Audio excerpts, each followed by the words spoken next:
한 주 만에 뵙고 또 뵙고 뵐 때마다 뵙는 곳마다 아주 귀한 만남과 인연에 항상 감사할 뿐입니다.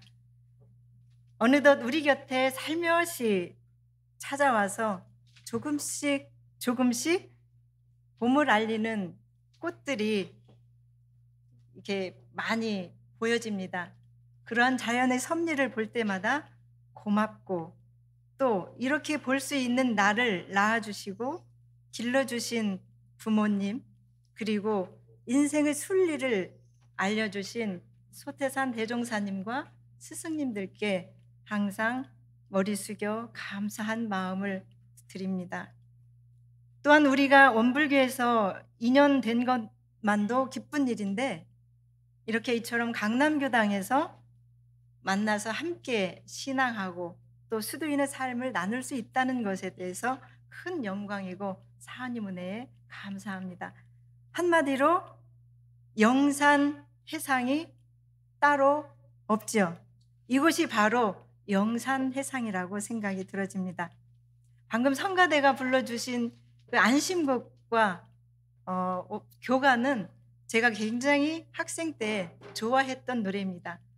중고등학교 때부터 서원을 향해서 전무 출신의 길을 생각했었는데 그때마다 임께서 내 마음 알든 모르든 나는 이 길을 가겠다라는 뜻에서 저 안심곡을 굉장히 많이 불렀었습니다. 그리고 또한 그 교가도 늘 흥얼거리던 저의 노래였습니다. 바로 이곳 강남교당이 진리를 연마하고 신앙을 다져가는 이 시대의 오롯한 영산이면서 여러분과 제가 나날이 진급하는 모습을 보면서 살아가는 공동체, 그리고 강남 해상이 아닌가 생각하면서 봄을 맞이하는 기쁜 마음으로 오늘 이야기를 열어보고자 합니다. 아까 말씀드린 대로 우리 성가대와 우리가 함께 부른 영산해상 봄 소식이 다시와는 저에게 있어서 맨 처음 종교의 화두를 던져준 신앙의 첫사랑과 같은 노래입니다. 40여 년 전 이 성가를 처음 접했을 때 저는 이 성가를 봄 노래 정도로 생각을 했어요. 그렇게 흥얼거렸다는 거죠. 예컨대 우리가 봄이 되면 떠오르는 노래가 있죠. 봄이 오면을 다 함께 불러보시겠습니다.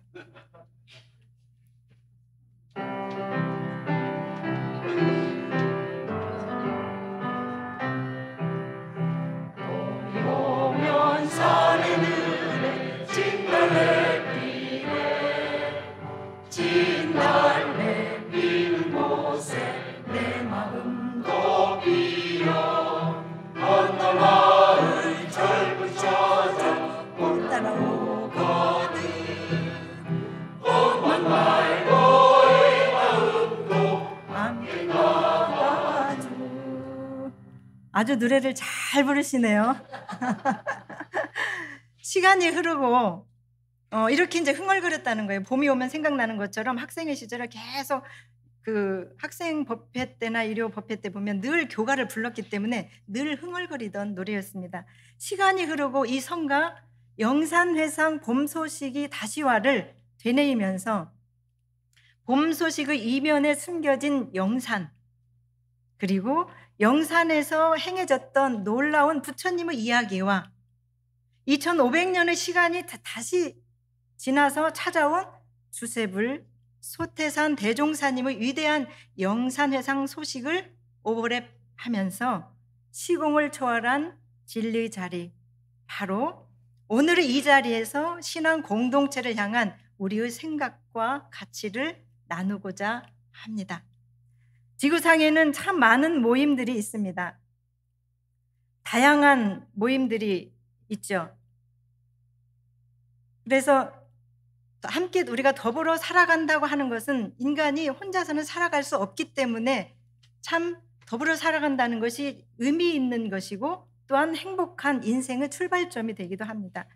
제가 이 시간에 여러분과 함께 생각해 보고자 하는 회상은 가족이라는 공동체나 혹은 군대나 직장과 같은 다소 필연적인 사회적인 집단이 아닌 종교적이고 영성적인 그리고 보다 가치지향적인 특성을 지닌 공동체로서 원불교 교화이기도 한 영산회상 봄소식이 다시화를 배경으로 말씀드리고자 하는 겁니다. 영산이라고 하는 것은 영산이란 영취산을 말합니다. 그 인도 마가다국 수도 왕사성 인근에 있는 독수리 모양의 산이 있는데 그것이 영취산인데 2500년 전 석가열의 부처님께서 신령한 영취산에서 제자들을 모아놓고 설법을 합니다. 그래서 영취산에 사람들이 모여 있으니 이것을 영산회상이라고 줄여서 말을 합니다. 영산에 모여 사가모니 부처님의 말씀을 듣고 생각하고 극락을 꿈꾸는 법의 모임체가 바로 영산회상이었습니다. 마치 우리 소태산 대종사님께서 영광의 영산에서 제자들을 모아놓고 법을 설하신 것과 마찬가지인 셈이죠. 한 걸음 더 나가면 불법 연구회나 원불교 회상과 같은 맥락이라고 볼 수가 있겠습니다. 아마도 이 영취산이 신령한 기운이 많이 깃들어 있어서 수도를 하는 사람들이 많이 기거했던 점을 생각해 보면 우리나라에 아마도 그 계룡산이나 모악산과 같은 곳이 아닐까 하는 생각도 해봅니다. 자, 부처님께서 법을 설하시고 그리고 법을 전하신 곳이 무슨 산이라고요? 무슨 산? 영취산, 줄여서 영산. 네, 그러면 소태산 대종사님께서 태어나시고 또 깨달음을 얻으신 곳이 어디죠? 영산, 그렇죠. 이 또한 영산인데 9 제자를 얻고 또 방언공사를 하시고 기도를 통해서 법인성사를 낮추시고 회상을 펴신 곳도 바로 영산입니다. 두 부처님께서 법을 펼치신 곳의 이름이 뭐라고요? 영산이라는 것을 생각해 보면 이게 우연일까요? 아니면 융이 말하는 동시성의 원리일까요? 아니면 사원님의 뜻, 진리의 섭리라고 봐야 할 것 같습니다. 봄 소식은 무엇을 의미할까요? 봄은 추운하 추동 이 4계절의 섭리 가운데 겨울 다음으로 이어지는 새로운 계절의 다른 시작을 의미하죠. 생명의 약동과 창조가 일어나고 잠자던 무생명들이 잠에서 깨어나고 또 어둠과 추위와 멈춤이 끝나고 밝은 빛과 따스함이 비추는 새로운 약동의 시작, 개벽을 알리는 신호이기도 합니다. 지금 땅에서 개벽이 일어나고 있어요. 봄이라는 것이 그렇습니다. 막 일어나고 있죠. 그러므로 이 우리 영산회상 봄소식이 다시와 이 교가에서 말하는 봄소식은 순진무구한 제가 불렀던 봄처녀의 꽃소식이 아니라 어둠에 처하여 방황하던 인류에게 밝은 진리의 방향을 제시하신 또 새롭게 살아갈 용화회상을 선포하는 참된 진리의 실체를 의미하는 것입니다. 이 같은 봄소식이 다시와 그랬죠. 다시 왔다라고 하는 것은 서가모니 부처님 이후 보다 진화된 새로운 시대의 봄, 그리고 21세기를 열어갈 봄 소식을 전하러 주세불 소태산 대종사님의 시대가 활짝 열렸음을 선포하는 후천개벽의 봄 소식인 셈입니다. 이 노래에서 대종사님을 만생령의 자부라고 하죠. 만생령의 자부. 여기서 만생령이라고 하는 것은 그 사생을 말하는데 이 사생은 생명체가 태어나는 그 방식에 따라서 4가지로 분류하죠. 그건 다 아시죠? 사람과 같이 탯줄로 태어나는 태생, 또는 새처럼 알로 태어나는 난생, 그리고 지렁이나 공충과 같이 태어나는 습한 곳에서 태어나는 습생, 혹은 그 벌레의 유충이 변화해서 나비가 되는 것 같은 그런 생태를 지닌 생물을 화생, 이렇게 부릅니다. 부처님이나 우리 대종사님을 사생의 자부다 했는데 이는 일체 생명의 자애로운 아버지다는 뜻입니다. 자, 생명이 있는 모든 것에, 모든 동식물에게 생명의 고귀함을 인정하고 자비를 베푸르신 분위기의 자부라고 합니다. 왜냐하면 그 예수님의 사랑과 공자님의 인사상은 인간 중심의 사상이었기 때문에 깊이 있게 인간에게만 적용되었지 사생에게까지는 사실은 미치지 못한 부분들이 있습니다. 하지만 부처님께서는 어떻게 하셨어요? 모든 생명들의 생명을 죽이지 말라. 소태산 대종사님께서도 연구 없이 함부로 살생하지 말라. 그리고 또한 금수초목까지도 대종사님께서는 동포은에 포함시켜 주시면서 생명을 귀히 여기셨습니다. 자, 제도문을 널리 열어주시니 우리들의 행복됨이 크도다. 제도문이 대체 무엇이길래 크게 열어주신 것일까? 대종사님께서는 당신께서 깨달으신 이런상 진리를 바탕으로 공부의도 사막팔조와 인생의도 사은사유로서 모든 중생들이 제도를 받아서 고해에서 해방될 수 있도록 구제의 문을 활짝 열어주셨다는 것입니다. 즉 청정한 그 본연의 자성, 본성의 회복의 길을 열어주신 사막, 그리고 하늘의 이치와 부모의 은덕, 그리고 나 아닌 존재의 가치를 절실하게 깨우쳐 주시고 도덕과 규칙과 제도와 법률, 그리고 종교적 삶을 온전하게 지키며 살아갈 수 있도록 사원으로서 새로운 삶을 열어가도록 해주셨습니다. 그리고 인간과 인간 사이의 일에 있어서 사회평등을 위한 불공법으로 무엇을 제시해 주셨죠? 사요를 제시해 주셨습니다. 과거 우리의 삶과 역사는 참 어두운 시대였습니다. 억눌리고 억압당하고 빼앗기고 유린되고 불평등하고 불의하고 거칠고 무서운 시대 그 자체였죠. 참으로 억울하고 분노할 수밖에 없는 세상이었죠. 불과 100년도 되지 않은 과거 우리 어머니들 시대만 해도 아버지들의 물리적, 정신적, 제도적 폭력과 일탈은 일상화되어 있었습니다, 사실.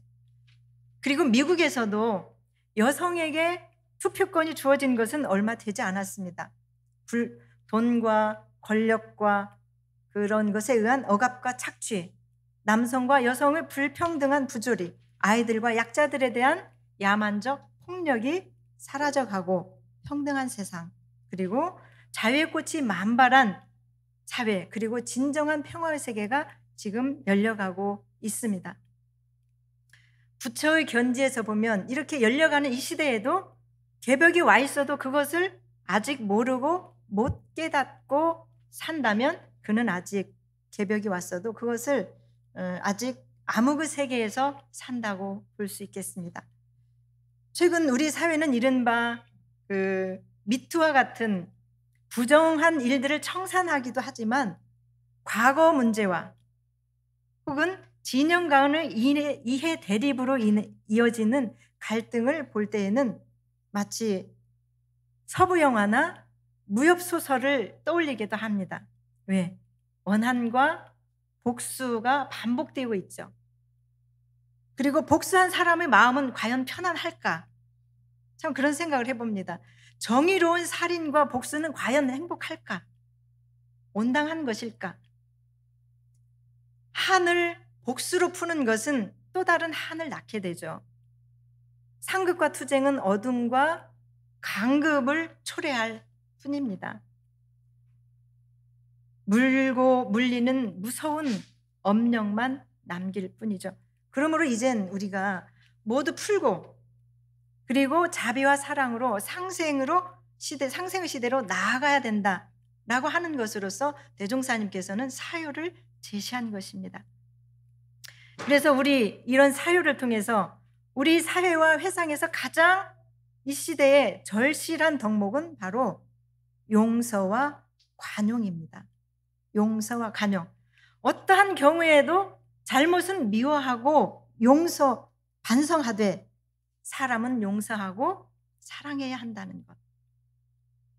우리도 오늘 이 시간 내가 혹여 미운 마음이 있었거나 혹여 척이 되어졌던 인연들과 관계가 있었다면 그 미운 마음을 용서하고 사랑하는 것이 회원 상생의 길로 나아가는 길이고 수도인의 모습이며 소태산 제자들이 가는 길이다라고 말씀드리고 싶습니다.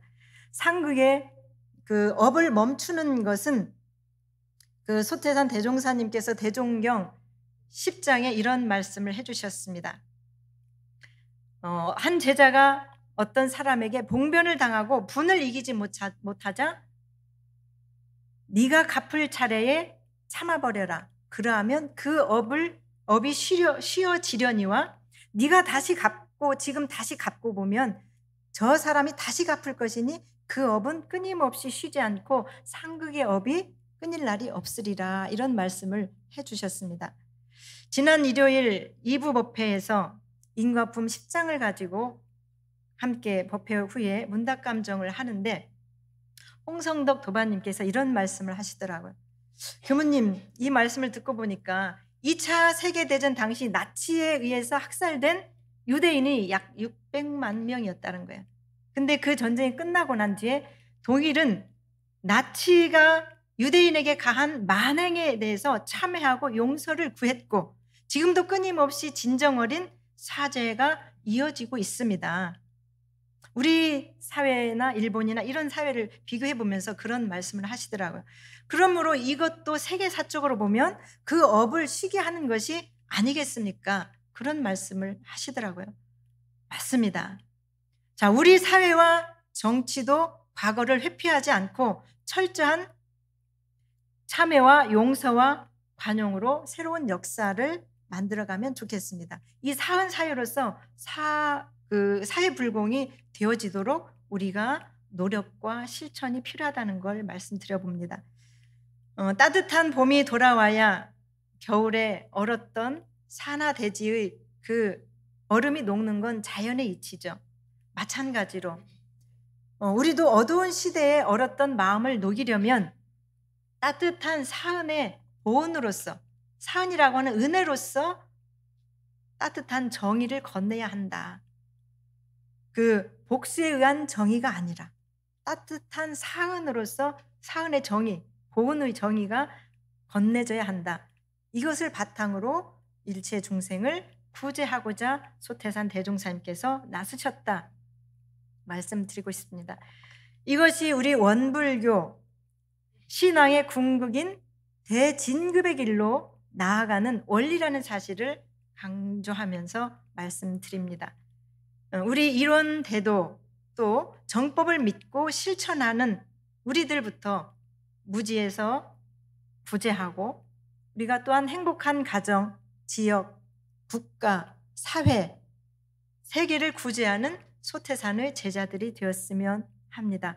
이러한 개인이 모인 강남교당 공동체야말로 이 시대의 어둠을 밝히는 빛이 되고 또한 세상을 맑히는 연꽃이 되고 부패를 막는 소금이 되어질 것을 확신합니다.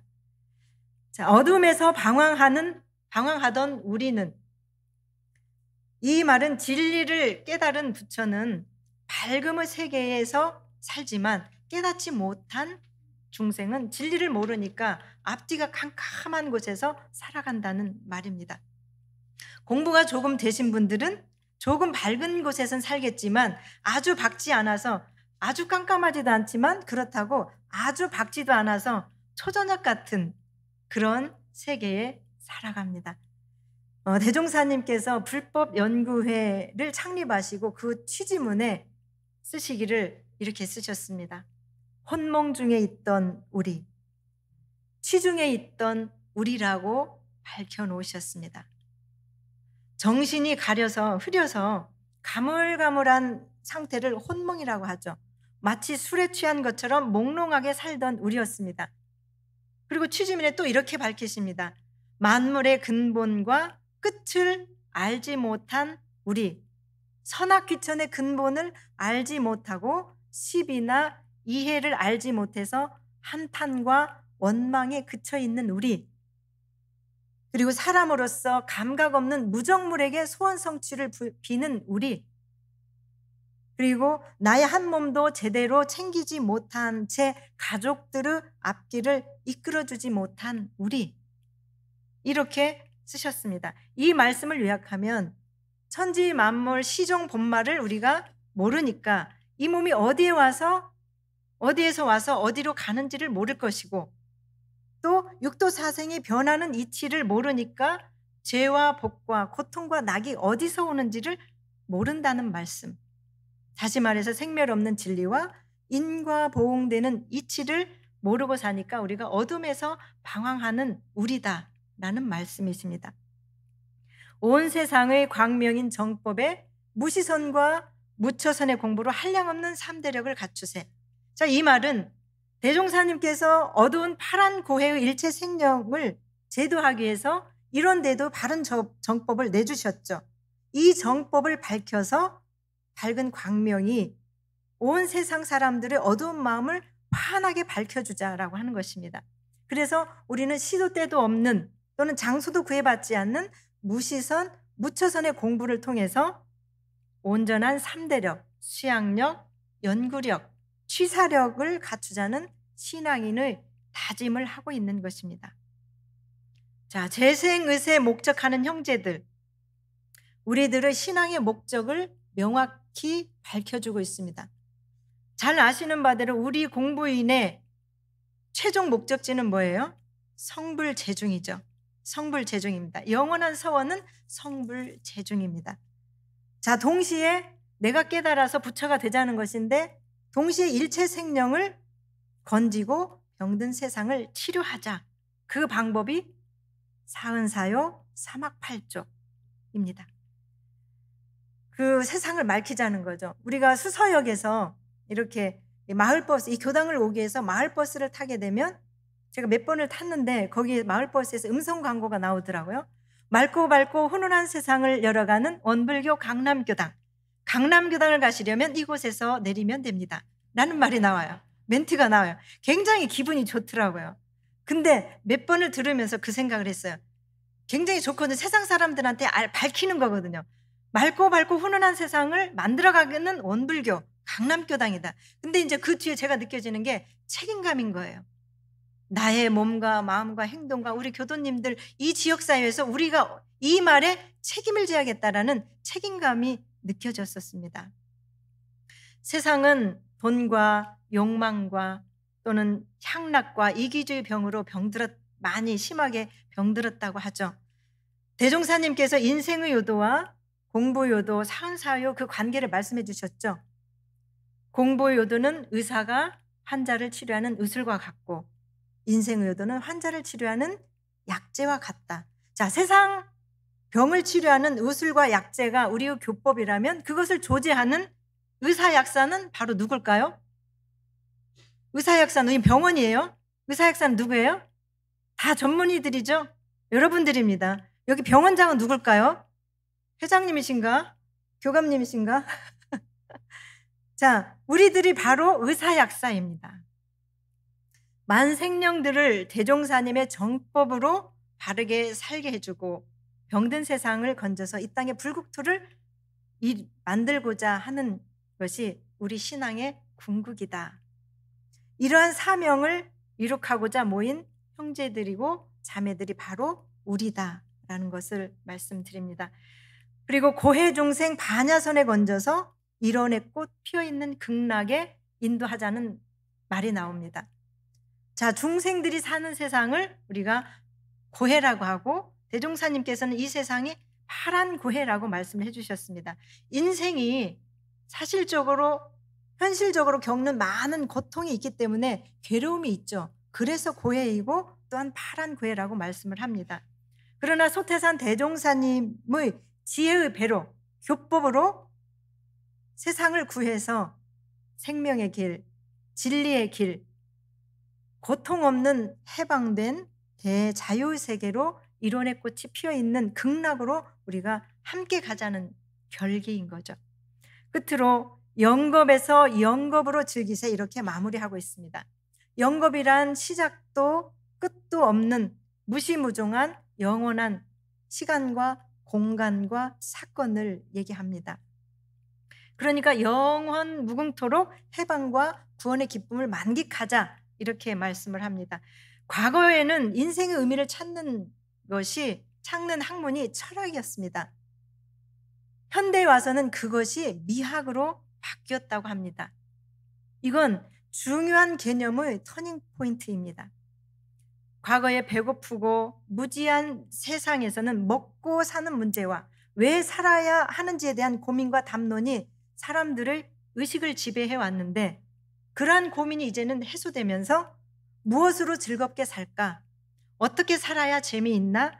무엇이 보다 아름다운 삶인가? 이런 것을, 삶의 질을 추구하는 미학의 시대가 도래했다고 합니다. 그것이 바로 이 개벽시대 화두는 단연 우리 강남교당에서 추구하고 있는 문화교와 문화로 의미를 찾고 문화로 즐겁게 살자는 겁니다. 얼마 전 프랑스에서 오랜 시간 동안 세계인들의 영성을 지도해오던 틱나탄 스님이 고향인 베트남으로 영구 귀국하게 됐다는 뉴스를 봤습니다. 그가 만들고 이끌었던 플럼 빌리지는 명상센터로 영성 공동체를 이루고 있는 마을입니다. 수십 년간 세상에 많은 공덕을 베풀었고 영성을 나누었다고 생각합니다. 우리나라에도 그런 많은 공동체가 있습니다.